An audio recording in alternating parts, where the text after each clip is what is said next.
తిరుపతిలో తిరుమల తిరుపతి అనగానే అందరూ కూడా పవిత్రత, ఒక భక్తి. అటువంటి తిరుమల తిరుపతిలో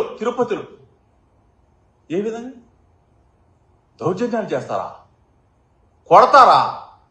బస్సులో మా కార్పొరేట్లు వెళ్తా ఉంటే బస్సు మీద దాడి చేస్తారా, హింసకు గురి చేస్తారా? అసలు ఎక్కడికి వెళ్ళిపోతా ఉన్నారు చంద్రబాబు నాయుడు? మీ ప్రభుత్వం, మీ కూటమి కుట్రలతో ప్రజాస్వామ్యాన్ని ఏ విధంగా కాలరాస్తా ఉన్నారు ఒకసారి ఆలోచన చేసుకోమని అడుగుతా ఉన్నా.